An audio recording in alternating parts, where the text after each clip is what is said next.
कर दिए हैं। उन्होंने यह भी संकल्प लिया है कि हम अपने जो कार्य है उसमें किन-किन चीज़ों का ध्यान रखेंगे। जो बातें उसमें लिखी सबकी सहमति से ही लिखी थी और उन चीज़ों को ध्यान में देते हुए हम आगे क्या-क्या करेंगे। अब इसी कड़ी में आगे का जो व्यवस्था है, जिसको हम अपनी व्यवस्था का हिस्सा मानते हैं, वो ये है कि हमारे पास जो ग्रुप्स बने हुए हैं, उसमें जो व्हाट्सएप ग्रुप्स बने हुए हैं, उसमें क्या हो रहा है, उस पर हम क्या कर रहे हैं, उस पर हमारा क्या योगदान है। एक योगदान तो हमारा इस योगार का कार्यक्रम सवेरे जो ऑनलाइन होता है 5:30 से 8 बजे तक, सवा 8, साढ़े 8 बजे तक, उसकी एक व्यवस्था बनी हुई है। लेकिन उसके साथ ही जो सूचना दी जाती है, वो इन 2 या 3 ग्रुप्स के माध्यम से मुख्यतः सभी के पास पहुँचती है कि अगले दिन कौन आने वाला है, किनका सत्र है, योग सत्र किसका है और जो चर्चा सत्र है वो कौन उस दिन के मुख्य वक्ता होंगे।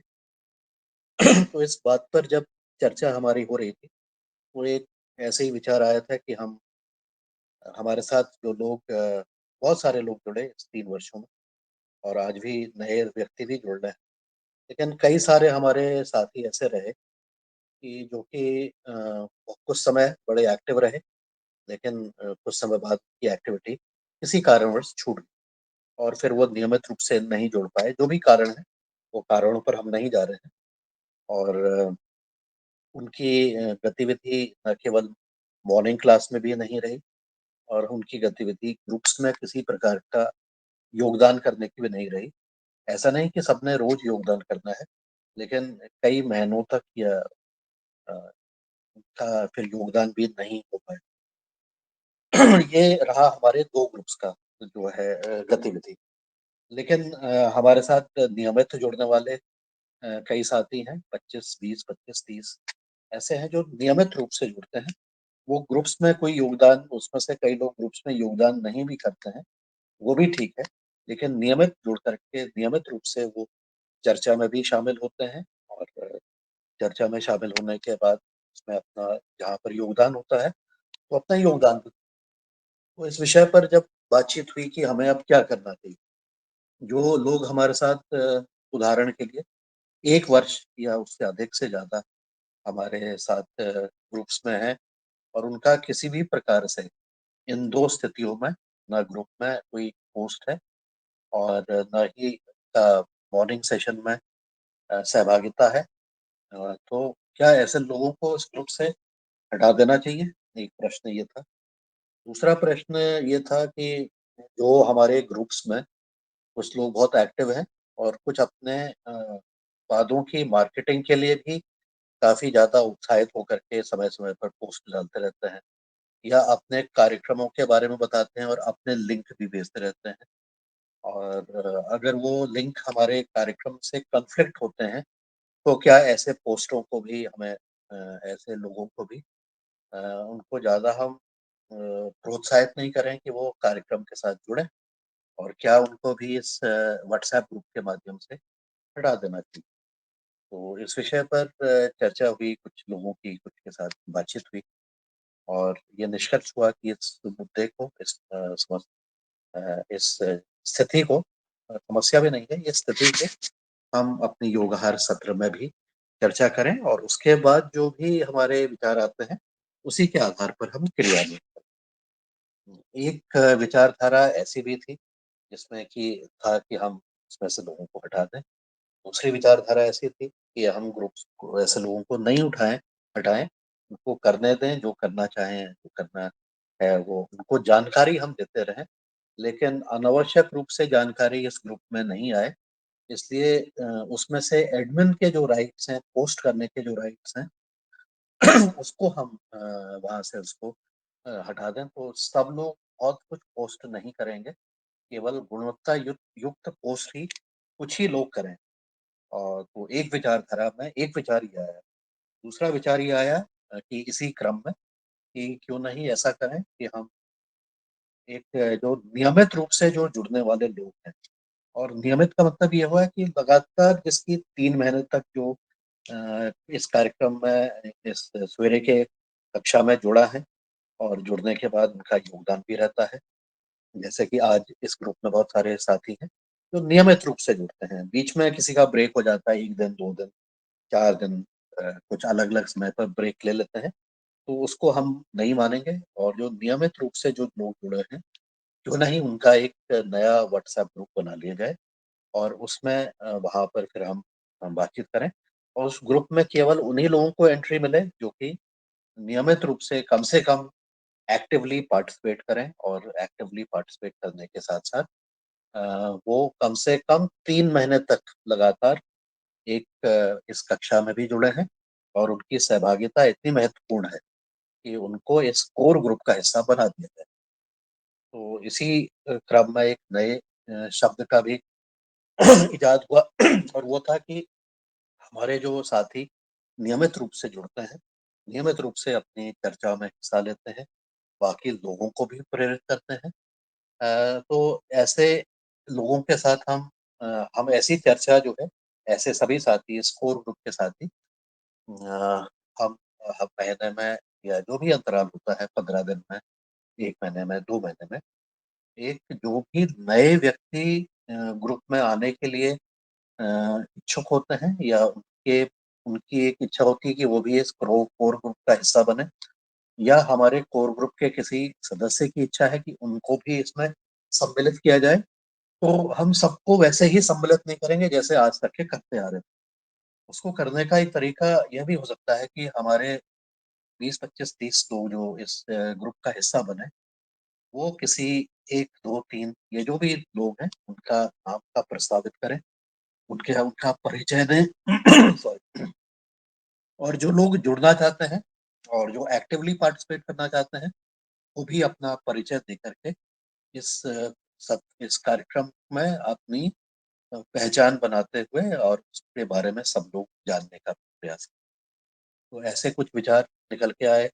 इन विचारों पर ऐसा लगा कि क्यों नहीं आज हम चर्चा करें, इसमें बातचीत करें। और हमारे साथी दिनेश जी ने भी इसके बारे में थोड़ा-सा लिखा हुआ है, कुछ बिंदु उनके भी हैं।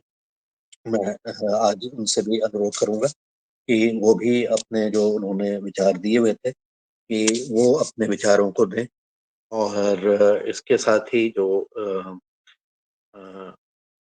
हाँ, ठीक है, उसके बारे में वो खुद ही बातचीत कर लेंगे। तो 2-3 चीज़ें महत्वपूर्ण हैं। पहली चीज़ ये है कि हम जो लगातार बहुत समय से अनुपस्थित रहे हैं और समय की हमने सीमा को निर्धारित करना है कि वो 1 साल रहे या 1.5 साल रहे या 6 महीने रहे। अनुपस्थित होने वाले सदस्यों के साथ संपर्क करते हुए उनको पुनः उनके बारे में पहले पूछना है कि आपकी स्थिति ठीक है, आपका स्वास्थ्य ठीक है, आपका कार्य ठीक चल रहा है। और उस तरह से बातचीत करते हुए उनसे पूछा जाए उनके योगाहार कार्यक्रम में नहीं जुड़ने की और एक्टिवली पार्टिसिपेट नहीं करने के कारण संभवतः क्या-क्या हैं।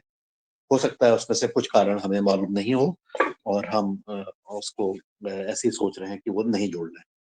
तो एक तो उनसे कारण पूछ लिए जाए, तो जो जिसके साथ कनेक्टेड है, वो उनसे कारण पूछ लें, उनके साथ संवाद कर लें और उनको कहें कि अगर सब कुछ ठीक है, तो उसमें उनसे वापस आने का उनसे अनुरोध किया जा सकता है और उनकी सहभागिता का अनुरोध किया जा सकता है। अब ये कौन-कौन लोग हैं, अलग-अलग राज्यों में कौन-कौन लोग हैं, सब लोग जानते हैं। तो एक तो ये संवाद ज़रूर कर लें, संवादहीनता नहीं रहे। दूसरा अगर कोई व्यक्ति ये कहे कि हम अभी मेरा इंटरेस्ट नहीं है और मैं नहीं जुड़ पा रहा हूँ, जो भी उनके कारण हैं, तो फिर उनसे निवेदन कर सकते हैं कि हम आपका नाम जो है, ये ग्रुप से हम हटाना चाह रहे हैं, जिससे कि केवल एक्टिव लोग हमारे ग्रुप नंबर 1 और 2 में रह सकें और उन्हीं तक के बात पहुँच सके क्योंकि कई बार अगर हम किसी ग्रुप का हिस्सा बन जाते हैं, जहाँ पर हमें ज़बरदस्ती जोड़ दिया गया हो या मेरी अब वहाँ पर रुचि नहीं है, तो वो उनके लिए भी उच उपयुक्त नहीं है और हमारे लिए भी उपयुक्त नहीं है कि हम उसके साथ करें। तो पहली तो ये बिंदु इस पर हम चर्चा करें और इसके अलावा जो एक तो समय अंतराल हमारा क्या रहेगा? दूसरा जो बात मैंने कही थी कि हम एक कोर ग्रुप बनाने के ऊपर विचार-विमर्श करें, उसका उसको एक रखें और उसमें जो लोग एक्टिवली पार्टिसिपेट करते हैं और उसकी नियमावली बनाने का प्रयास करें कि उसमें एंट्री कैसे कराएँगे और उसकी क्या व्यवस्था रहेगी। हम उनका परिचय कराएँगे, उनको भी अपना परिचय देंगे, अपने बारे में बताएँगे और उससे शायद हमारे कार्यों की गुणवत्ता और अच्छी हो सकती है। और इसके साथ ही और भी जो हम गतिविधि कर सकते हैं, अपनी गुणवत्ता को बनाए रखने के लिए बहुत सारे विचार आए थे। तो मैं अब एक-एक करके सबसे पहले तो मैं दिनेश जी से अनुरोध करूँगा कि उन्होंने जो विचार लिखे हुए थे, उसके बारे में वो बताएँ 4 बिंदु। उसके बाद मुन्नीलाल जी भी बताएँगे, रंजना जी बताएँगी, उसके बाद हम एक खुला सत्र का संचालन रंजना जी आप संपादित एक ऑर्गेनाइज़ कर लीजिएगा। सबके विचार ले लेते हैं और उसी के आधार पर हम आगे की व्यवस्था को, अपनी गुणवत्ता को बनाए रखने का प्रयास करेंगे। गुणवत्ता के साथ-साथ हम जो नियमावली बनी हुई है, उसके ऊपर भी हम बातचीत ज़रूर करेंगे कि ये नियमावली हम ज़रूर एक बार पढ़ें और हमारा व्यवहार कैसा रहो, हमारा गतिविधि क्या रहो, इस ग्रुप में जब हम संवाद करते हैं, तो उस समय हमें क्या-क्या करना है, एक बार उसको भी पढ़ लें और जो आज की एक मुझे कोई वो नहीं लगा है, इसमें कोई बुराई की बात नहीं है। लेकिन एक ये है कि और उसमें टिप्पणी भी आई है, ये थी कि आज जो हमारा संवाद रहा उसका जब भी कोई ऐसी भाषा में संवाद हो, जिसमें कि कुछ लोग या कई लोग अनभिज्ञ रहें, उसमें पूरी तरह से नहीं जानते हैं, संवाद सुन के आनंद बहुत आ रहा था, लेकिन उसकी जो बातें हैं, वो पूरी समझ में नहीं आई। तो मेरा अनुरोध ये भी रहेगा कि जो प्रश्न है, उसको जब आप बोलें, तो उसको हिंदी में भी एक बार ज़रूर बोल लें और उसके अंत में जब ये संवाद खत्म हो जाता है, तो उसका एक निष्कर्ष भी सबको बता दें। आप संवाद करते रहें, कोई समस्या नहीं। संवाद की भाषा बहुत अच्छी है, कोई भी भाषा खराब नहीं है। भाषा में एक मधुरता भी है, बहुत सुंदर है। लेकिन उसके जो मुख्य तत्व हैं, वो अगर पता लग जाएँगे, तो वो जैसा बताया कि वो शब्द बीच-बीच में बोल दें, तो वो सबके लिए बड़ा आसान हो जाता है, सुगम हो जाता है। तो उसका भी एक बार एक बता देंगे, तो सबको आसानी हो जाएगी, आनंद भी आएगा। भाषा सुनने में बहुत आनंद आ रहा था, बहुत मधुर भाषा में बातचीत हो रही थी और बातें भी ऐसा लग रहा था कि बहुत पॉज़िटिव हो रही हैं और उससे कुछ फ़ायदे वाला काम भी हो रहा है। लेकिन क्या हो रहा है, ये पता नहीं लग रहा था। ये पूर्ण रूप से जानकारी नहीं थी, हालाँकि बाद में थोड़ा-सा बताया भी था। लेकिन प्रश्न क्या था और उसका कुल मिला के निष्कर्ष क्या है? तो ऐसी ही छोटी-छोटी बातों से हम अपना ध्यान रखेंगे, दूसरों का ध्यान रखेंगे, तो हमारे कार्य जो हैं बहुत अच्छे रहेंगे और हम आने वाले समय पर बहुत सारे लोगों को इस युगार कार्यक्रम के माध्यम से जो बातें हो रही हैं, जो उसकी फ़ायदे हो रहे हैं, बहुत सारे लोगों का इसका फ़ायदा दे पाएँगे। इस विषय पर, इसके फ़ायदे के ऊपर हम किसी और दिन बातचीत करेंगे। लेकिन आज का विषय हमारी गुणवत्ता का है, गति का है और हमारे अपने कार्यों का है और हमारी व्यवस्थाओं का है कि हम क्या व्यवस्था बनाएँ और कैसे अपने आप को सक्रिय रहते हुए सबको आनंदित कर सकें। तो आज की मेरी बातें जो हैं कुछ विचार जो था, मैंने सोचा था कि मैं बाद में बोलूँ, लेकिन मुझसे कहा कि मैं आप सबसे पहले बोलिए। मुझे आज सबसे पहले बोलने का मौका मिल गया है और तो इस विचारों के साथ मैं एक-एक करके अनुरोध करता हूँ कि आगे की आप कार्रवाई करें। जी, नमस्कार, ओम, धन्यवाद। जी, धन्यवाद सर, बहुत सुंदर और जो कि हमारी गुणवत्ता युगाहार की आपने कैसे बढ़े और हम कैसे उसको सीमित रखें, ये भी है ज़रूरी ताकि जो हम हमारे 2-3 ग्रुप बन गए हैं और उसमें बहुत सारी लिंक आ जाती है, उस पर भी हमें डिस्कस करना है। तो बहुत सुंदर आपने मार्गदर्शन दिया और जो हमारे सदन में आज हमारी जो श्रीकांत जी का सवाल था, उन्होंने हिंदी में नहीं किया, उन्होंने मराठी में बोला कि उनको एक 6 साल की या 7 8-9 साल की लड़की है, उनको इंश्योरेंस देना पड़ रहा है, बोले वो अस्पताल में है, एडमिट है, भर्ती है और उसको अभी वो बिल्कुल अ, अशक्त क्या कुछ तो हुआ है बोले उसको तो अनकॉन्शियस होती ताई. हाँ, आता हाँ। काल शुद्धीवर आली ती. हाँ, हाँ, बेशुद्ध थी बोलते तो उसको अब इंश्योरेंस देने की ज़रूरत पड़ रही है बोले अब 9 साल की लड़की है। तो उन्होंने उनमें बोला था तो वो थोड़ा-सा मराठी में उनका सजेशन दिया उन्होंने और फिर भी श्रीकांत भैया मैं आपको और भी 1-2 नंबर दे दूँगी और वो एलोपैथी नहीं तो उनको जो हमारे आयुर्वेदिक ही है, वो आपको इलाज करा देंगे। तो फिर मैं सबसे जी पहले धन्यवाद। इस चर्चा को हम आगे बढ़ा देते हैं और चर्चा सत्र में सबसे पहले मैं आदरणीय दिनेश भैया से निवेदन करती हूँ, आप आइए और इस अपनी चर्चा पर अपनी बात रखिए। जी, आदरणीय दीदी जी, आपके माध्यम से आदरणीय सभी सदस्यों को मैं प्रणाम करता हूँ और इस सत्र में आदरणीय पवन सर ने जो मार्गदर्शन दिया है, उस मार्गदर्शन से मुझे अपने बचपन की एक कविता याद आती है, क्योंकि आदरणीय कवि भी हैं और मुझे जो कविता याद आती है कि वो कुछ ऐसी थी कि सबसे पहले मेरे घर का अंडे जैसा था आकार, फिर मुझे लगता था कि इतना सा ही है संसार, फिर मेरा घर बना घोंसला सूखे तिनकों से तैयार, फिर मुझे लगा कि मेरा घर का इतना सही है आकार, और धीरे-धीरे घर आगे बढ़ता गया, बड़ा होता गया, तो तब लगता गया कि हाँ, मेरा घर इतना ही बड़ा है, और जिसका घर बहुत बड़ा होता है, उससे लगता है कि घर ऐसे ही होते होंगे। वास्तव में योगाहार एक घर है, एक परिवार है, और इसकी शुरुआत हमारी आदरणीयों ने जब से शुरू करी होगी या जब से शुरू की है, तब से उसकी गति और उसका जो गंतव्य है, कैसे हो, उन्होंने सुनिश्चित किया। तब वो कुछ लोग थे। धीरे-धीरे परिवार बढ़ता गया और उसमें इस तरह की वार्ता, जिस तरह की वार्ता आज आदरणीय सर ने रखी है कि हमें समय-समय पर अपने इस परिवार को, इस कार्यक्रम को, कार्यक्रम रूपी परिवार को आगे गति और गुणवत्ता के साथ बढ़ाना है। तो उसमें आपका आपने बात बता ही दी है और आपके जो गर्वित जो बिंदु हैं, उन्हीं को मैं आगे पढ़ रहा हूँ।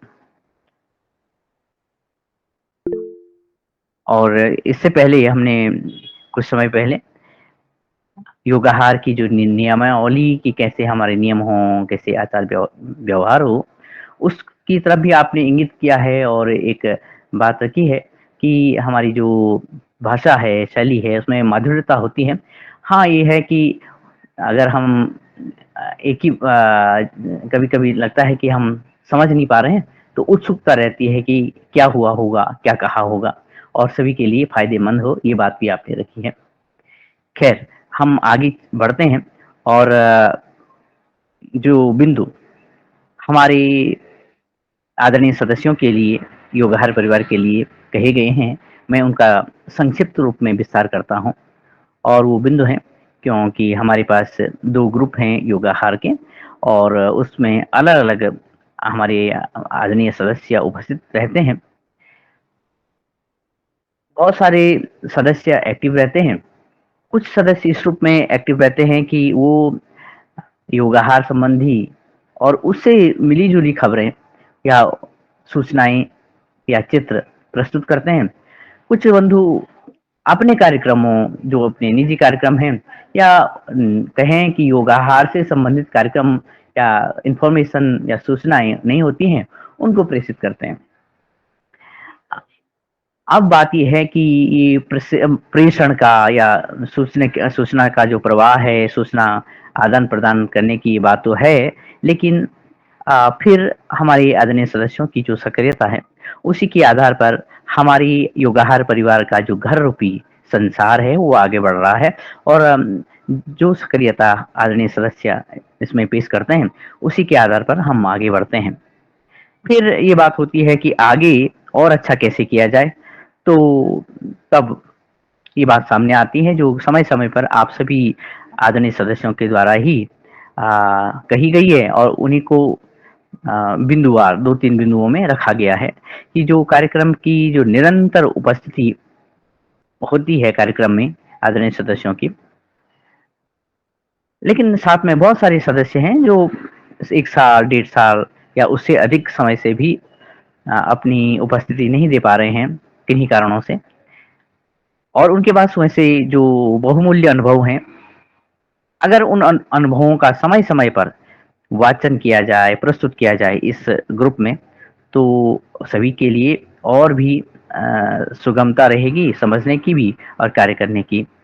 तो उनके जो बहुमूल्य अनुभव हैं, वो अपने अनुभव साझा करें और अपनी विचारधारा से या योगहार परिवार की जो विचारधारा है, उससे संबंधित जो विषय आते हैं समय-समय पर, तो ऐसे अनुभवी जनों को भी कार्यक्रम से जोड़ा जाए। फिर और भी आनंद आएगा कार्यक्रम को आगे बढ़ाते हुए। दूसरी बात ये थी कि जो लंबे अंतराल से अनुपस्थित चल रहे हैं और हमने उन सदस्यों को ग्रुप में जोड़ा है या फिर मुख्य वक्ता के रूप में, मुख्य अतिथि के रूप में या योग शिक्षक के रूप में जोड़ा है, तो ज़रूरी नहीं है कि वो जुड़ना नहीं चाहते हों।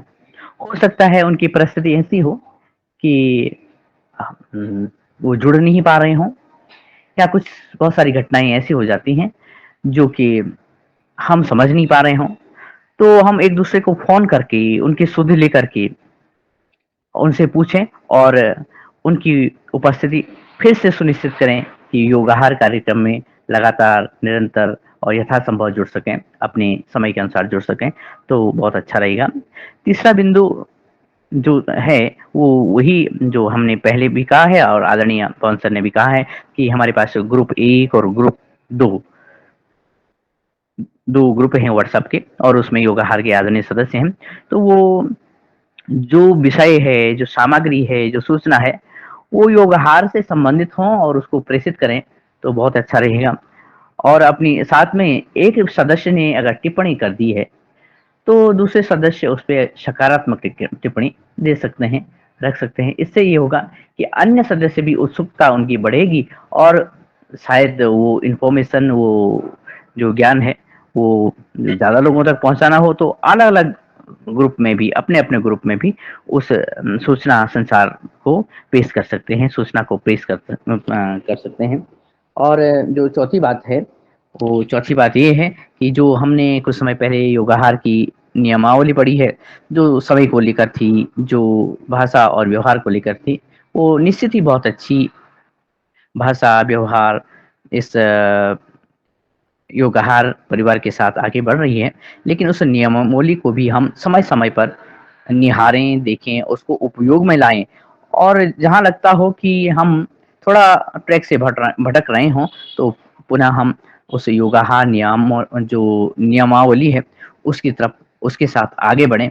तो हम निरंतर और अच्छी गति के साथ, संतुलित गति के साथ और गुणवत्ता के साथ योगाहार कार्यक्रम को आगे बढ़ा सकेंगे और आगे बढ़ाएँगे और निश्चित ही आप सभी के माध्यम से योगाहार परिवार का ये कार्यक्रम है, वो चतुर्थ वर्ष में आगे बढ़ा है। इस वर्ष में हम अच्छा-अच्छा करें और अपनी गति और गुणवत्ता को आगे बढ़ाए रखें।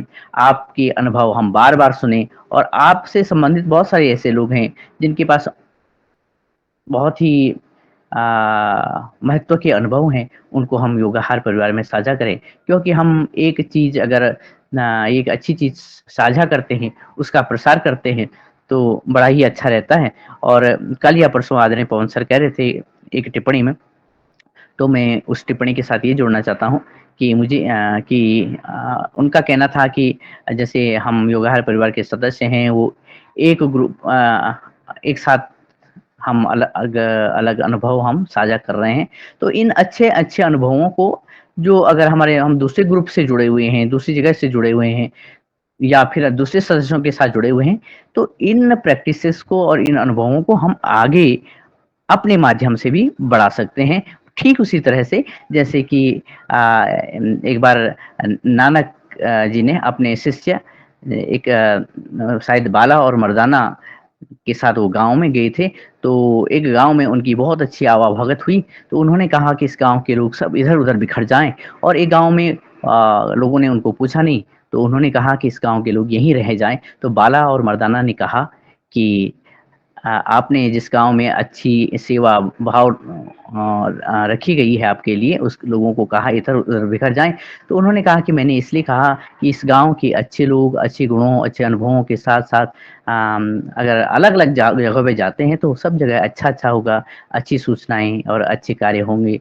तो हमारे योगहार परिवार के आदरणीय सदस्य भी इस समूह के माध्यम से और आपके अनुभवों के माध्यम से जो अच्छे-अच्छे कार्य हैं, वो सभी जगह फैलाएँ। कुल मिलाकर इन 4 बिंदु कि हम उपस्थित हों और लोगों को भी इसमें उपस्थिति देने के लिए उन्हें अनुरोध करें और लोगों की सुध लें और अपने जो ग्रुप है हमने पहला और दूसरा उसमें सूचना सामग्री योगाहार परिवार की नियमावली की तरह या उसकी तर्ज पर ही बढ़ाएँ और साथ में हम इस नियमावली को साथ-साथ समय-समय पर दोहराते रहें। इन्हीं बातों के साथ मैं आदरणीय दीदी जी के पास पहुँचता हूँ। जी, धन्यवाद, प्रणाम। जी, धन्यवाद आदरणीय दिनेश भैया, बहुत सुंदर। हमारे योगाहार की नियमावली के साथ गति और गुणवत्ता हम कैसे बनाए रखें, आपने इन विषय पर आपने बिंदु पर आपने बहुत अच्छा चर्चा, मार्गदर्शन किया और मैं अब आदरणीय श्री मुन्नीलाल भैया जी से निवेदन करती हूँ कि आप अपनी बात रखें, फिर हम सदन की तरफ चलेंगे पूरे। जी, आदरणीय श्री मुन्नीलाल भैया जी। जी, सदन को प्रणाम। और आज बहुत महत्वपूर्ण चर्चा इस कार्यक्रम में जो रखी गई है, जो विषय रखा गया है, योगाहार की गुणवत्ता और गतिविधि, जिसको लेकर के जो आज चर्चा हो रही है, आदरणीय पवन कुमार जी ने जो रखा है, यह बात तो सही है कि लगभग हम चौथी साल में जा रहे हैं और इस कार्यक्रम में जब जो व्यक्ति नहीं जुड़ पा रहे हैं, क्या कारण है, तो इसके लिए हम उनसे संवाद करें क्योंकि वो परिवार के सदस्य हैं। और अगर वो नहीं जुड़ रहे हैं तो जैसा कि आदरणीय पवन कुमार जी ने कहा है कि हम उनकी बात चर्चा करने के बाद फिर हम एक कोर ग्रुप बनाएं। जो व्यक्ति लगातार इस कार्यक्रम में लगे हुए हैं उनको शामिल करते हुए हम कोर ग्रुप बनाएंगे। हमने एक दो बार कई बार एक मैसेज डाला है, किसी व्यक्ति जो योगाहार कार्यक्रम से ना जुड़ा है, ना जुड़ता है, ना योगाहार कार्यक्रम में कोई भी योगाहार कार्यक्रम की पोस्ट डालता है और वो अपनी पोस्ट जो है व्यक्तिगत रूप से और जो प्रमाणिक भी नहीं है, ऐसा है जैसे कोई कोई सामान बेच रहा है अपना, कोई प्राकृतिक जैविक खेती के नाम पर बेच रहा है और योगाहार परिवार को उसका मूल्यांकन या उसका मालूम होना चाहिए या उसकी नॉलेज में होना चाहिए या दो योगाहार कार्यक्रम में उसका प्रेजेंटेशन होना चाहिए और फिर वो सहमति से अपना प्रोडक्ट या अपना जो भी वस्तु है वो डाल सकता है। लेकिन अगर ऐसा नहीं है और सीधा सिर्फ जो है इस योगाहार ग्रुप के एक योगाहार 1 और योगाहार 2 ग्रुप में जो भी सदस्य उपस्थित रहते हैं, जुड़े हैं और वो सिर्फ जो है अपना हमारा ये जैविक उत्पादन है, इतना है और उसका हम लोगों को तो हमारा कहीं ना कहीं इसमें प्रश्न चिन्ह है कि ये योगाहार का व्यक्ति जो जुड़े हैं अन्य व्यक्तियों को मालूम नहीं, वो जो है इसमें भ्रमित होते हैं। तो मेरा निवेदन है, जैसा आदरणीय पवन जी ने कहा, आदरणीय दिनेश जी ने सारे बिंदु बता दिए हैं, तो इस पर सदन से निवेदन है कि ये कोई भी जब निर्णय लिया जाता है तो सदन में चर्चा की जाती है पहले, इसके बाद फिर जो है उस पर विचार किया जाता है। तो आज इस विषय को रखा गया है, सभी अपना अपना मत भी दें, सुझाव दें कि इस पर हम ठीक है और क्या करना चाहिए, क्या और जिससे मन में जो सुझाव हो वो अवश्य दे सकते हैं। धन्यवाद। ओम। जी, बहुत-बहुत धन्यवाद आदरणीय भाई साहब और बहुत सुंदर आपने मार्गदर्शन दिया।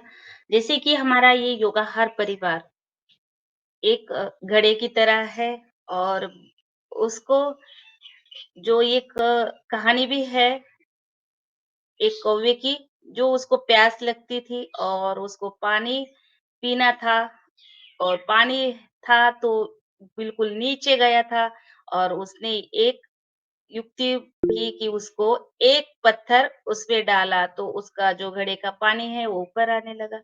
दूसरा पत्थर डाला तो फिर भी पानी ऊपर आने लगा। ऐसे करके वो धीरे-धीरे तब तक वो जब तक उसकी जो चोंच है वो जब पानी पीने लायक नहीं थी, उसकी पानी आने रहा था, तब तक वो घड़े में वो एक-एक पत्थर डालता गया और फिर जब पानी ऊपर आया तो उसने पानी से अपनी प्यास बुझाई और इस तरह ये हमारा ये योगाहार परिवार है। एक-एक करके इतना बड़ा एक मटका हो गया है और फुल मटका पानी भर गया है। अब उसमें हमें ध्यान देना है कि हमें उसकी गति और गुणवत्ता कैसे टिका कर रखनी है, कायम रखनी है।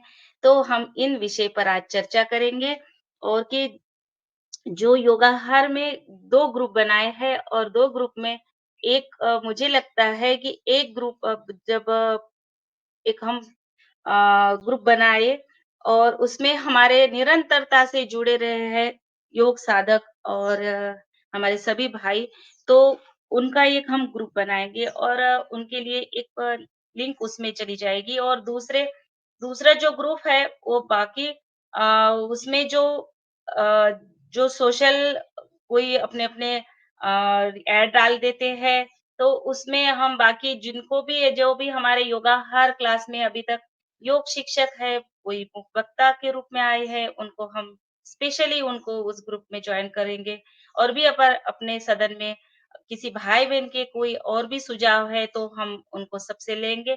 तो बस मैं सबसे पहले आदरणीय उमा शंकर प्रसाद जी का हैंड राइज़ था, तो मैं सबसे पहले उनको ले लेती हूँ। जी, आइए आप अपनी बात रख सकते हैं योगाहार परिवार की गति, गुणवत्ता और नियमावली के ऊपर। जी।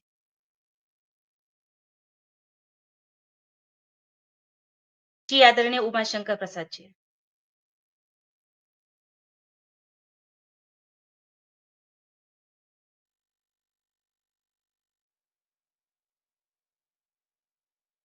जी, आदरणीय प्रियंका जी, आपका हैंड राइज़ है।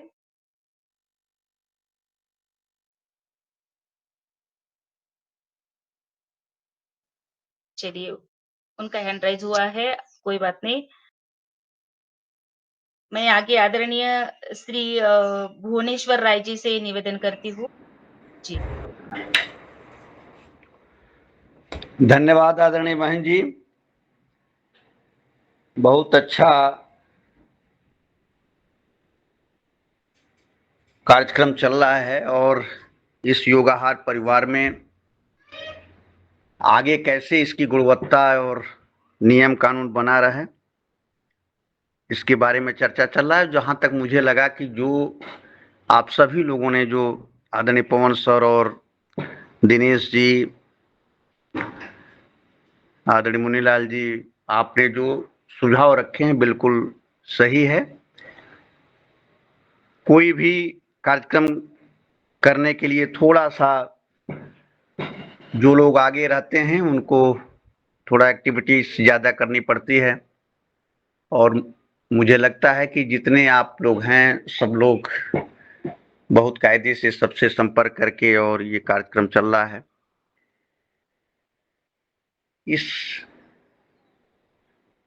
योगाहार परिवार में जितने भी लोग जुड़े हैं, मुझे लगता है कि अगर वो कायदे से और मन से जितने लोग जुड़े हैं और अगर जुड़ते जाएं तो एक चीज तो मैं गारंटी के साथ कह सकता हूं कि उनके जीवन में नकारात्मक भाव जो है, कहीं पे वो अगर असफल हो रहे हैं, कहीं पे अगर उनको दिक्कत है, तो यहाँ से कुछ ऊर्जा लेकर के वो अपने दैनिक जीवन में भी एक खुशहाली के जीवन जी सकते हैं। यहाँ कोई रुपया पैसा तो नहीं मिल रहा है, लेकिन निश्चित रूप से जो हम समय यहाँ 1.5-2 घंटा देते हैं, जैसा मैं बहुत लोगों को देखता हूँ, मैं खुद भी योगा करता हूँ, कुछ चीजें हैं कि समय से नहीं जुड़ पाता हूँ, लेकिन वो काम मैं भी करता हूँ और फिर समय समय पर अगर मान लीजिए कि कभी समय नहीं मिलता है, कहीं ट्रेवल करना होता है, कहीं आना होता है, कहीं जाना होता है, कहीं कभी कुछ काम है, तो आदमी उससे नहीं जुड़ पाता है। फिर भी कोशिश करता है कि मैक्सिमम टाइम इसमें हम जुड़ जाएं और जुड़ने के बाद जो इसमें एनर्जी मिलती है, जो बातें होती हैं, देखिए जीवन में चाहे आप कितना हो पढ़े लिखे हैं और पढ़ने लिखने के बाद भी अगर आप कोई एक्टिविटीज नहीं कर रहे हैं, कहीं प्रतिदिन उसके बारे में चर्चा नहीं कर रहे हैं, तो वो धीरे धीरे कुछ भूलने लगता है। बातचीत करने की शैली अगर आप कहीं किसी के स्तर पर बात कर रहे हैं, किसी मीटिंग में बात कर रहे हैं, अगर आप प्रतिदिन कुछ न कुछ बातें कर रहे हैं, 2-4 मिनट अपनी बातों को दूसरे से साझा कर रहे हैं, तो उस क्वालिटी में, और फिर आप जब कभी नहीं बोलते हैं और फिर 6 महीने के बाद कहीं आपको लगा दिया जाएगा कि हाँ, यहाँ आप बोलिए, तो वहां बोलने में फिर आपको झिझक होती है। तो मुझे लगता है कि जितने लोग इसमें जुड़ करके जो अपनी सार्थकता को साबित किए हैं और जिनको इसमें लाभ हुआ है, मैं देखता हूं बहुत लोग ऐसे हैं जो एकदम बिल्कुल पहले आए और हल्का फुल्का योग किए और आज योग टीचर पूरा बन गए, पूरा आनंद लेते हैं 8 बजे तक। उसमें मैं ये नहीं कहता कि कुछ लोग काम भी करते हैं, फील्ड में भी काम है, अपने ऑफिस में भी काम है, सब लोग काम है, लेकिन अगर चाहा जाए तो ये जो 1-2 घंटे का समय है वो बिल्कुल इसमें मिल जाता है, और जो समय मिलता है वो बिल्कुल सार्थक है। और अगर इसमें आप केवल जुड़े रहेंगे तो आप अपनी जिंदगी को बड़े आराम से जिस भी क्षेत्र में हैं उसमें आप सफलता प्राप्त कर लेंगे। नियम कानून की जहां तक बात है वो बिल्कुल सही है, हर चीज का एक नियम कानून होना चाहिए, और अनावश्यक चीजें डालने से अच्छा है कि वो उसके बारे में पहले पता हो, क्योंकि आजकल बहुत फ्रॉड भी हो रहा है।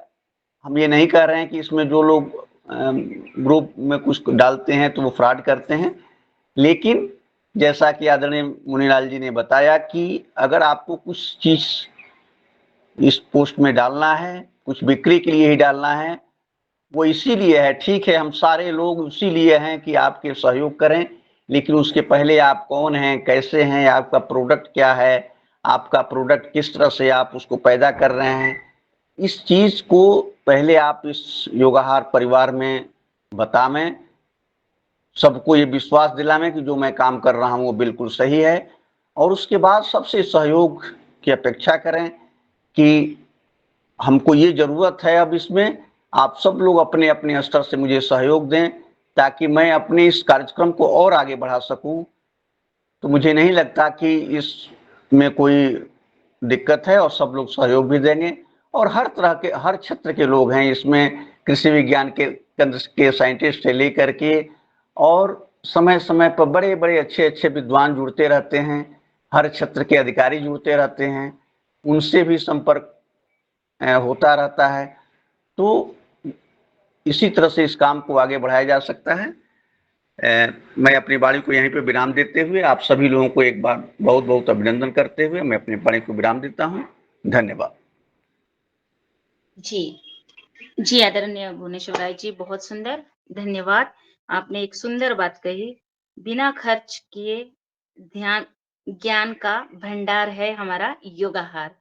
तो कोई पैसा नहीं लगता, आप हम सबको पता है, और ज्ञान तो बहुत मिलता है, चाहे योग का हो, आहार का हो, जैविक खेती का हो, अन्य इसमें हमें योगाहार मंच पर ज्ञान मिल रहा है, तो ये ज्ञान का भंडार है हमारा योगाहार परिवार। तो कोई किसी का कोई नुकसान नहीं है योगाहार कार्यक्रम में जुड़ने में। तो मैं सबसे पहले अब चलते हैं आदरणीय डॉक्टर किशोर दुबे सर अ, को मैं सादर आमंत्रित करती हूँ अपनी बात रखने के लिए। जी। धन्यवाद रंजना जी, बहुत अच्छी चर्चा चल रही है और पवन सर ने गुणवत्ता टिकाने के लिए और सहभागिता बढ़ाने के लिए जो बात रखी है बहुत औचित्यपूर्ण है। 2-3 बिंदु जो मन में आते हैं, पहला तो जैसा हमारा खुला मंच है, पहले दिन से जैसा पवन जी हमेशा भी कहते हैं, ये स्वेच्छापूर्व मंच है, तो स्वेच्छा से लोग जुड़ते हैं, स्वेच्छा से अनुपस्थित रहते हैं आदि जो भी है। तो 2 ग्रुप बनने चाहिए, इसमें तो कोई राय नहीं। हमारा बाकी जो पुराना अनुभव भी रहा वैसा ही रहा है कि एक ग्रुप जो है अभी हमेशा का जैसा बनता है, वो योगाहार 1, योगाहार 2, योगाहार 3 जो भी बने, वो एक जिसमें नए सदस्य जुड़ते रहे, पुराने सदस्य जो भी है वो भी रहे, लेकिन उसकी जैसा कि नीति निर्धारण वाला काम है, क्वालिटी वाला, तो जैसा एक एग्जीक्यूटिव ग्रुप बनता है या जैसा पवन सर ने उनको कोर ग्रुप बोला है कि जो सदस्य कम से कम 6 माह से ज्यादा इससे जुड़ा हुआ है, वहीं से ही लोगों की एक अलग सूची बनाई जाए, उनका एक कोर ग्रुप जिसको बोलेंगे। और नीति निर्धारण करने का काम जो है वो तो कोर ग्रुप में जो सदस्य रहेंगे 25, 30, 50 जो भी रहेंगे वही निर्धारण करेंगे। और ये जो जनरल ग्रुप रहेगा, जनरल ग्रुप में कोई भी जुड़ सकेगा, क्योंकि हमने सबके लिए दरवाजे खुले रखे हैं जुड़ने के लिए, और जाने के लिए दरवाजा बंद करने की जरूरत है ऐसा मुझे नहीं लगता। क्योंकि कोर ग्रुप अगर बना जाए नीति निर्धारण वाला, तो पहले दरवाजे में किसी के लिए बंद करने की या फिर उसको विड्रा करने की कोई जरूरत नहीं। एक तो ये बात हो गई। अब दूसरी बात रही कि यह ग्रुप जो है पूरा अपना जो परिवार है पूरा डाइवर्सिफाइड ग्रुप है, और पूरे देश के लोग इसमें जुड़े हुए हैं। तो नेचुरली किसी को भी लगता है कि भाई ये अच्छी जानकारी है, तो ये जानकारी सभी स्टेट्स तक या काफी सदस्यों तक पहुंचनी चाहिए। अब ये जानकारी पहुंचनी चाहिए, इसके बारे में कोई दो राय होने का कोई मतलब ही नहीं है। नहीं, सबकी मान्यता रहेंगी, लेकिन वो जानकारी सही है गलत है ये है यानी जांचने का काम जो है, पड़तालने का काम है। मेरे मन में जो यानी चर्चा सुनकर जो सुझाव आ रहा है कि एक हम अलग से ग्रुप, जैसा कि जनरल ग्रुप, एक कोर ग्रुप और एक योगाहार इंफॉर्मेशन ग्रुप करके एक अलग से, जिसको जो डालना है वो उसमें डाले, और उसको देखने के बाद में उसको परखने की व्यवस्था वो सदस्य की रहेंगी। जैसा पेपर में होता है कि एडवर्टाइजमेंट में डाल दिया उसमें, लेकिन वो बोलते हैं कि भाई हाँ इसको परखने की व्यवस्था आपकी है, हमारी नहीं है। वो सही है गलत है, तो जैसा कि अब इस मंच पे कई बार ऐसा डिस्कशन भी हुआ है कि भाई हमारा राइस बेचा नहीं जाता या हमारे मिलेट्स बेचे नहीं जाते, तो कुछ नंबर्स दिए जाते हैं और उनको संपर्क करने के लिए बोला जाता है। हाँ, लेकिन संपर्क करने के बाद में वो उसका ट्रेडर सही है गलत है, उसकी बैंकिंग व्यवस्था क्या है नहीं है, वो तो बेचने वाले और खरीदने वाले ये दोनों का आपसी तालमेल होता है, सिर्फ इंफॉर्मेशन देने का काम है। तो एक इंफॉर्मेशन ग्रुप जिसको बोलेंगे अपन कि भाई यानी जिससे बोलेंगे ऑर्गेनिक फार्मिंग या नेचुरल फार्मिंग से जुड़ा हुआ जो भी ट्रेडिंग वाला पार्ट रहेगा, इनपुट्स वाला आउटपुट्स वाला ट्रेडर्स वाला, ये जानकारी लोगों तक पहुंचनी भी चाहिए, इसकी बहुत जरूरत है। लेकिन उसको हम परखेंगे या कोर ग्रुप के सदस्य परखेंगे, ऐसा करने के बजाय वो एक इंफॉर्मेशन ग्रुप करके अलग से दिया जाएगा। उसमें इंफॉर्मेशन जिसको डालनी वो डालेंगे, उसको कोई प्रतिबंध करने की जरूरत नहीं। हाँ, प्रतिबंध इतना ही रहे, यानी उसका मानक यही रहेगा कि उससे ऑर्गेनिक फार्मिंग, नेचुरल फार्मिंग, या फिर जिसको हम योगाहार बोलते हैं, योगाहार के जो मापदंड है यानी जैविक आहार जिसको बोलेंगे, इसी से जुड़ी हुई इंफॉर्मेशन उसमें जानी चाहिए। इनपुट्स और आउटपुट्स वाली, ट्रेडर्स वाली, प्रोसेसिंग वाली, ये इंफॉर्मेशन जानी चाहिए। तो एक इंफॉर्मेशन ग्रुप बनाया जाए और उसमें निश्चित रूप से यह बोला जाए कि भाई इसमें जो भी इंफॉर्मेशन है उसको जांच पड़ताल करने की जो जिम्मेदारी है, वो जिम्मेवारी कंसर्निंग जो भी ट्रेडर्स रहेंगे, आपका किसान रहेंगे, वैज्ञानिक रहेंगे, उनकी अपनी है, ये योगाहार की नहीं है। इस तरह के 3 प्रकार के ग्रुप अगर बनाए गए तो मुझे लगता है कि गुणवत्ता भी बनी रहेगी, लोगों तक इंफॉर्मेशन भी पहुंचेगी और नए लोगों को जुड़ने का रास्ता भी जनरल ग्रुप के जरिए खुला रहेगा, ऐसा मेरे मन में आया। धन्यवाद।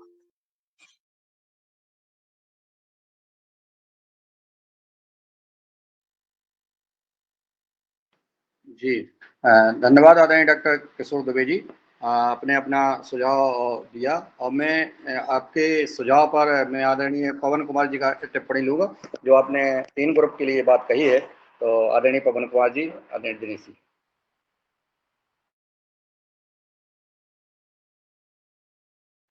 आवाज आ रही मेरी?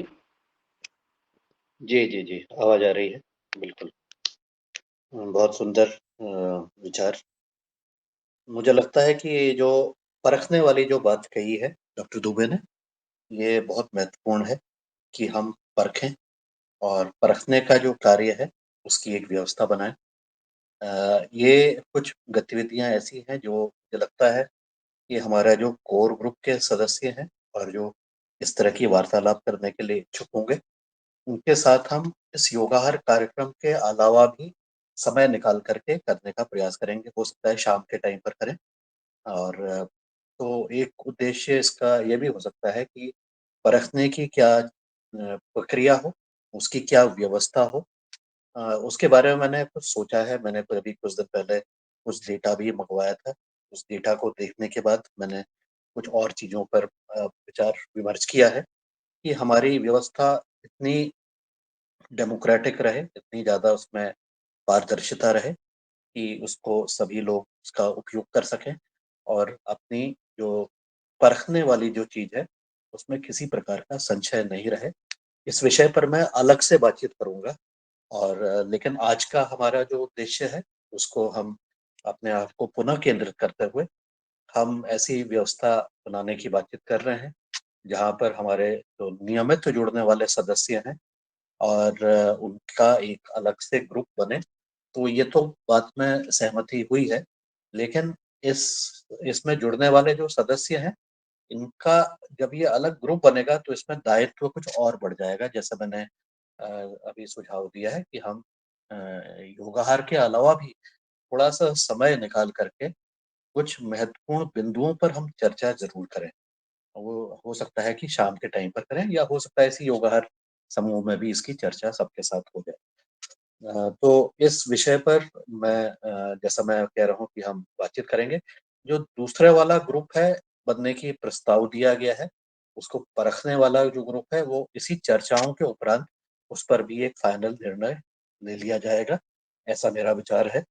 और जहाँ तक के परखने की बात है, वो कौन परखेगा और कौन किसका करेगा, कैसे करेगा और क्या बाहर से किसी को परखने की ज़रूरत है या हमें खुद अपने आप को परखने की ज़रूरत है और इस चीज़ को हम आगे कैसे बढ़ा सकते हैं और इस माध्यम से जो समूह के जो किसान हैं और उपभोक्ता हैं, उनकी जो समस्याएँ हैं एक-दूसरे से जुड़ने की, इस पर हम कैसे एक-दूसरे की मदद पहुँचा सकते हैं, इस पर हम फिर बातचीत करेंगे और बाकी सभी के आज कमेंट्स टिप्पणी ले लेते हैं और उसके बाद फिर मैं इस विषय पर अलग से भी बातचीत करूँगा। धन्यवाद। जी, धन्यवाद आदरणीय पवन कुमार जी। आपने जो मार्गदर्शन दिया, हम चाहेंगे कि सबकी टिप्पणी इस पर आ जाएँ। तो मैं निवेदन करूँगा आदरणीय डॉक्टर कुसुम भारद्वाज जी सदन में उपस्थित हैं, आप अपने सुझाव प्रदान करने का कष्ट करें। मेरी आवाज़ आप तक पहुँच रही हो तो आप सादर आमंत्रित हैं। आदरणीय जी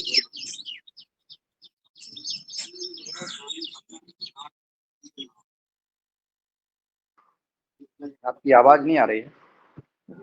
हाँ, मैं जरा नेटवर्क से बाहर हूँ, 1 मिनट। चलिए जी, आई आवाज़ आई मेरी? जी बहन जी, आ रही है। आ रही है? अच्छा। जी, सदन में सभी भाई लोगों को प्रणाम और चर्चा तो बहुत अच्छी चल रही है। जो सुझाव आए हैं, उन सुझावों के ऊपर आगे विचार-विमर्श करके उस पर निर्णय लिया जाए। बस मेरा एक सुझाव ये है कि पूरा जो 1 महीना में जो 4 हफ्ते हैं, तो उसमें विषयों को कुछ ऐसे एक-एक हफ्ते के हिसाब से निश्चित किया जाए, टाइम टेबल बनाया जाए कि भई पहले वीक में हम इस प्रकार की चर्चा वाले मुख्य अतिथियों को आमंत्रित करेंगे, दूसरे में इस प्रकार की ऐसे इस प्रकार से टाइम टेबल थोड़ा-सा वो हो, तो एक निश्चित होगा कि भई किस समय में हमको किस प्रकार के अतिथियों को आमंत्रित करना है।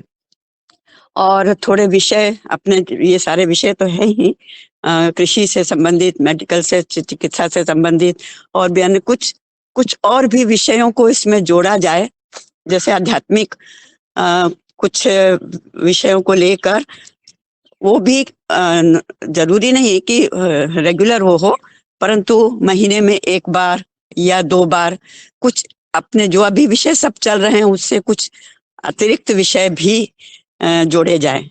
बस ये एक मेरा सुझाव था। बाकी तो आप लोगों ने जितना भी अभी सारी बातें हुई हैं वो सब कारगर हैं और उन सब के ऊपर निर्णय लेना, उन सब के ऊपर सबकी सहमति लेना, सबके विचार विमर्श करना, वो बहुत उसके लिए कुछ 1-2 समय के बाद ही वो सब प्रैक्टिकल हो पाएंगे।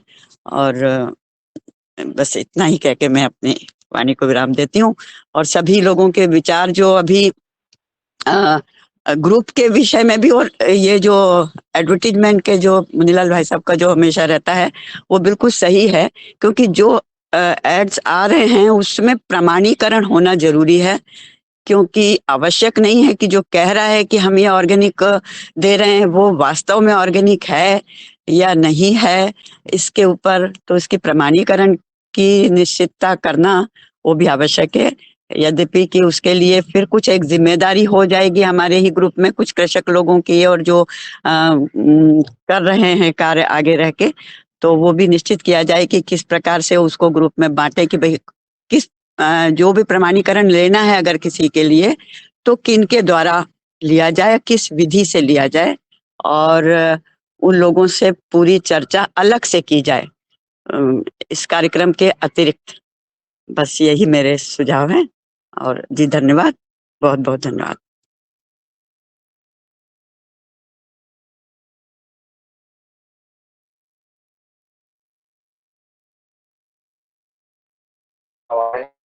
जी मेरी मेरी मेरी आवाज आ रही थी अभी तक? आ रही थी। हाँ, कुछ मुझे ऐसा लग रहा है कि अच्छा ठीक है, जी जी। आप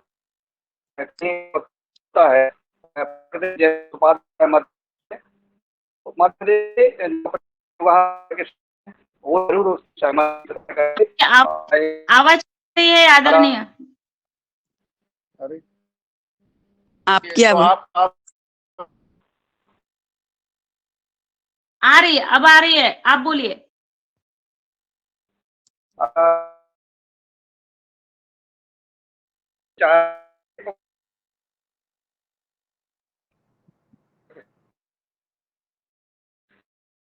नहीं, आवाज नहीं आ रही भाई साहब आवाज की। नहीं आ रही है जी। जी जी जी, आवाज नहीं आ रही है। चलिए मैं आगे आदरणीय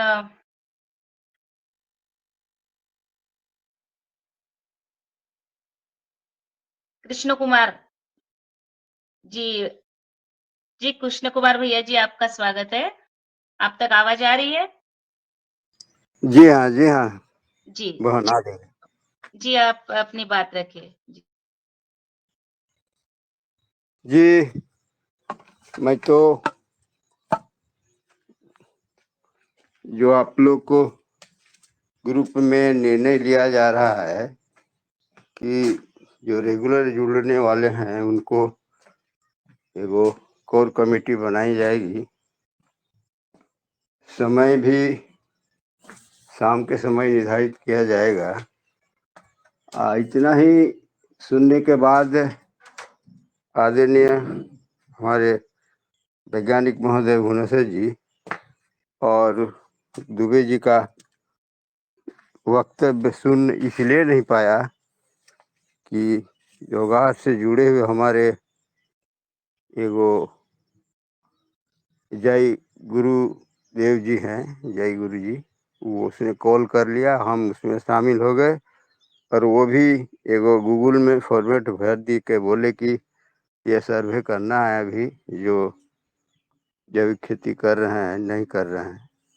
तो इस तरह से हम पूर्ण बात समझ सुन नहीं पाए आदरणीय भुवनेश्वर जी का और डॉक्टर किशोर दुबे जी का। तो जी जी जी हमसे जी क्या आशा रखते नहीं, हैं आप जो हम जो इतने सुने और इतना ही जो निर्णय लिया गया है उसमें हम सहमत हैं। और आगे जो जोड़ने का कार्यक्रम है लोगों को, अन्य लोगों को छूट गए हैं किसी कारणवश, उन लोग को भी जोड़ने का जो तरकीब अभी बताया गया बहुत उत्तम तरकीब है। लोगों से मिलते जुलते रहना है, संपर्क करना है, क्यों शामिल नहीं होते हैं, क्या कारण है, ढूंढा जाएगा। और बहुत संसार बहुत बड़ा, बहुत आसार है, बहुत बड़ा है। वैसे लोग जो हम लोग कल्पना कर रहे हैं, किए हुए हैं, आदरणीय जी का सोच है वो सफल निश्चय होगा। और वैसे ही लोग वहाँ जुटेंगे और जुट करके टिकेंगे। वो सर्वे करने के बात है, लोगों को संपर्क करने की बात है और इसमें जोड़ने की बात है। ये निश्चय सफल होगा। ये चौथा साल जो हम लोगों का जा रहा है कड़ी मेहनत से, और वैसे ही लोग हम लोग हैं जो समर्पित हैं, त्यागी हैं, और वैसे लोगों का अभाव नहीं है, खाली हम लोग की मन की इच्छा, वैसे लोगों को जोड़ने की मंशा मन से होनी चाहिए, तो सब कुछ संभव हो गया।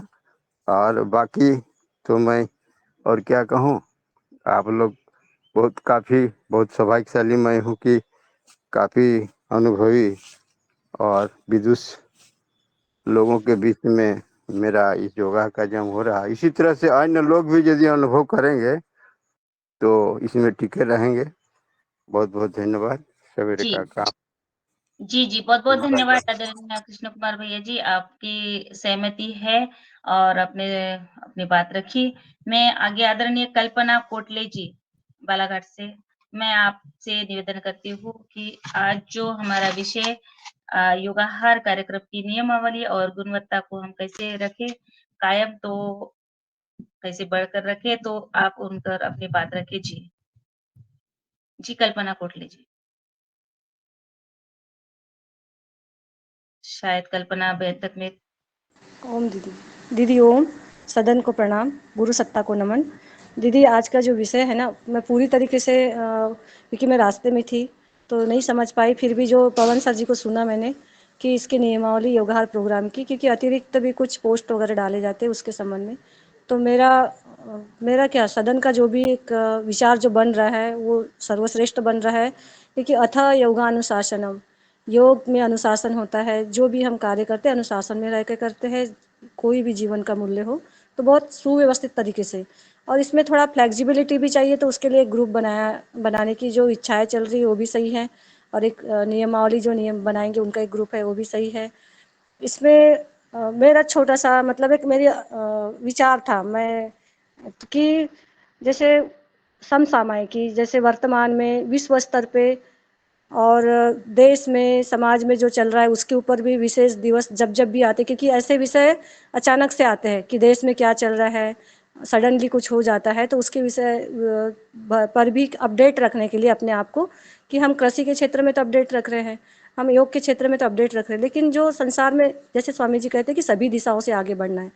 तो जैसे कृषि में हमारा मेन फोकस है कि कृषि, ऑर्गेनिक, योग और आहार, आहार के ऊपर, कृषि के ऊपर, कि इस वक्त क्या करना चाहिए। तो ज़रूर कृषि के ऊपर तो चर्चा होनी ही चाहिए, और प्राकृतिक और ऑर्गेनिक वाला जो फार्मिंग है वो तो मेन हमारा मूल है, योग और ये कृषि। लेकिन उसके साथ साथ विशेष दिवस पे जैसे सडनली कोई आ जाती है, जैसे अभी हमारे मोदी जी, एक छोटा सा एक विषय बता दें कि मोदी जी जैसे नालंदा विश्वविद्यालय के बारे में, क्योंकि हम अपने ही देश के बारे में, अपने ही खजाने के बारे में नहीं जानते, तो कभी कभी ऐसे विषय रखा जाए, जैसे कुसुम भारद्वाज डॉक्टर मैम ने बोला है, वैसे कभी कभी ये विषय रखा जाए और विशेषज्ञ को रखा जाए, और हमारा मूल कृषि और आहार हो। जी, और फिर पवन सर निचोड़ रखते हैं, वो बहुत बहुत ही कह नहीं जा सकता, एकदम बहुत व्यवस्थित तरीके से रखते हैं, तो उनके जो भी विचार होंगे हम उनमें हमारा भी विचार रहेगा। जी ओम, धन्यवाद। जी, बहुत सुंदर कल्पना बहन जी, बहुत-बहुत धन्यवाद। सुंदर अपनी बात रखी आपने। और मैं आदरणीय बणी सिंह आर्य जी छूट गए थे, मैं आपको सादर निवेदन करती हूँ, आप आइए। जी, स्वागत। प्रणाम सभी महानुभावों को। आज का जो विषय है योगाहार परिवार की गुणवत्ता क्या है और गुणवत्ता कैसी बनी रहे। दीदी आवाज आ रही है मेरी? हाँ, आ रही है। गुणवत्ता आ कैसे रही बनी है। रहे। हाँ जी, जी जी। गुणवत्ता कैसी बनी रहे और उसको बनाए रखने के लिए आज के वर्तमान में हमारी क्या कमी है, उनको दूर करके हम आगे और भी इसको सुचारू रूप से संचालित कर सके। पहले मैं मेरे खुद के जीवन की कहानी बता दूं ग्रुप में कि मैं ट्रेनिंग लेकर के आया, जब मैं सोचता था कि मुझे कहीं ऐसा मंच मिल जाए या कोई ऐसा वैज्ञानिक मिल जाए देश के कोने से कि वो मुझे को पूर्ण प्रकृति का ज्ञान करा दे, तो उस पद चिन्हों पर चल कर मैं संसार का कल्याण करूं। मैं मन ही मन सोचता था, और गौ माता के आशीर्वाद से मैं निरंतर ये सोचता था, गौ माता के आशीर्वाद से ऐसी कृपा रही कि देश के कोने कोने से ना जाने एक परिवार के जैसे लोग मिल करके मुझे वो ज्ञान मिला है जो शायद लाखों रुपए खर्च करके के भी नहीं मिलता, और आने वाले 10 साल तक मैं भटकता रहता था फिर भी नहीं मिलता था। ऐसा ज्ञान और आधार विचार और ऐसा परिवार मुझे योगार परिवार के साथ जुड़ के मिला है। साथ ही गुणवत्ता बनाए रखने के लिए और आगे हमारी संख्या कैसे बढ़े, इसके ऊपर हमें एक तो पहला बिंदु जो है हमारा योगार परिवार का, वो जैविक उत्पादन को विक्रय केंद्र जगह जगह खोलने का देश भर में, उत्पादन से उपभोक्ता वाले, ये हमको संचालित करना होगा। तो इससे क्या होगा कि हमारे योगार परिवार के सदस्यता की नियमावली भी बनी रहेगी और गुणवत्ता भी बनी रहेगी, और आगे चल करके हमें बहुत बड़ी सफलता मिलने की संभावना है ही नहीं, बहुत बड़ा बदलाव देश के अंदर आने की भी एक चांसेस दिख रहे हैं। इसके लिए हम क्या प्रयास किया जाए, सब मिलकर के एक विचार विमर्श किया जाए। क्या किसानों को ट्रेनिंग हम योगार परिवार के लोग ही देने का सुचारू रूप से संचालित कर दें? सरकार के इंतजार में तो हमारा 3 वर्ष तो निकल गए, चौथे वर्ष में हम चल रहे हैं। और बिजनेस के ये जैविक उत्पादन खरीदी का भी हम ही लोग एक ग्रुप बना ले या समूह बना ले या कोई संस्था बना ले, उसमें 1 लाख या 50,000 के सदस्यता अभियान चलाया जाए। उसमें पूरे देश भर के जितने भी हम सदस्य हैं, वो सदस्य उस पैसे को सम्मिलित करके उसी पैसे से जैविक उत्पादन का आदान प्रदान करना चालू कर दे, तो उसमें जो भी बेनिफिट होगा वो पूरे परिवार के लोगों का होगा। और देश भर के कोने कोने में कोई एक साथ तो फसल आती नहीं, किसी क्षेत्र में कब आ रही, किसी क्षेत्र में कब आ रही, तो वो पैसा इधर से उधर इन्वेस्ट होता रहेगा, और हम सभी किसानों का खुद की खेती और खुद का व्यापार हो जाएगा। इससे हमें बहुत बड़ी सफलता मिलेगी, क्योंकि हम कहीं ना कहीं रास्ता अगर नहीं निकालेंगे तो हम ऐसे भटकते रहेंगे, कौन हमारा उत्पादन खरीदेगा, कौन हमारा उत्पादन खरीदेगा। जब तक हमारा जो मेन उद्देश्य है प्राकृतिक जैविक खेती को बढ़ावा देना और जनमानस को स्वस्थ बनाना, जब तक हम जैविक उत्पादन को विक्रय केंद्र न खोल करके, इसका कोई नई योजना न बना करके हम कार्य न करेंगे, जब तक हमको सफलता तो मिलेगी परंतु बहुत धीमी धीमी मिलेगी। इस योजना को बनाने से हमें फास्ट सफलता भी मिल सकती है, ऐसा एक मेरा सदन में निवेदन है। जी प्रणाम। ओम।